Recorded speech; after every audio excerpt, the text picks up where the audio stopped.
القالب اللي خشينا وليت تحتها شويه نبيعوا فيها ب 45000. كاين هذا الكاليبر راه ب 45000. الدوله اللي حددت لنا هذا السعر عطاتنا حنا كيف نقولوا فائده جد رمزيه. الفائده تاعنا بالنسبه للسومه اللي نشريو بها راهي رمزيه، ثم الفائده راح تكون للشعب. التاجر ممكن عنده فائده في حاجه اخرى. ديما شوف، انا نحب الشفافيه ونحب الوضوح، نوضح لكم كلش باش الناس اللي في التعليقات يبقى، ثم على الاقل نوضحوا لهم باش ما يظلموناش في التعليقات. صح، عندنا الكاليبر الموايا والمتوسطه والخشينه. الخشينه خلاص 45000، وعندنا الرقيقه. مش رقيقه مليحه نورمال كيما اللي كتباع ب 60 ب 70 وكذا، راهي دير كاينه ب 28 كاينه ب 30 كاينه ب 38، تسمى كل وحده والسعر تاعها. هذه هي. المهم الخشينه خلاص 45000 والصغيره خلاص ب 28. ماهيش صغيره كيما نقولوا حنا، مليحه موايا. تجي موايا تجي بين الصغيره واللي اكثر منها شويه. هما يتحسبوا بالنوامر، واش على بالي الاغلبيه ما يعرفوش النوامر تاعهم، كيما انا بعد ما كنتش نعرف النوامر تاعهم. كاين هذه 30 كاين 28 كاين 26، هادو بين 28 وروح.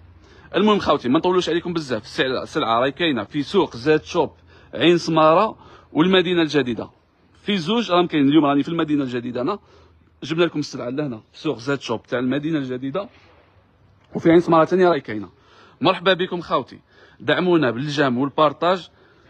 الكباش اللي قالوا لي على الكباش خاوتي، الكباش عندنا لحد الان، لحد الوقت تاعنا درك. حنا قدا في الشهر اليوم، رانا قدا الشهر، رانا في لو 28 4 اليومين هذا. الاسعار ما زالت ما بانتش هكذا. انا غدوه نقدر نروح نجيب الكبش، ماشي تاع رومانيا. الكباش نورمال تاع رومانيا ما نقدرش نجيبهم، الدوله اللي تتكلف بهم والدوله اللي تبيعهم. واش هي كاينه حاجه، حنا مع القوانين سما مازلنا ما بانتناش الامور كيفاش. اسكو نخدموا نورمال نجيبوا الكبش نورمال، اسكو مازال اسكو حتى يحددوا له السعر الدوله، اسكو كذا. هذه مازلنا ما على بالناش بها. انا شخصيا ما على باليش بها. نخافوا نجيبوا يا نشريو غالي بزاف، نوليو حنا بارابول السوق قاعدين نزيدوا في السوق، وهذه ماشي مليحه. يا نشريو ما على باليش انا حاجه اللي من بعد نندموا عليها، هذه اللي خايفين منها برك. ماذا بينا نشريوها رخيص والناس تستفاد بها رخيص.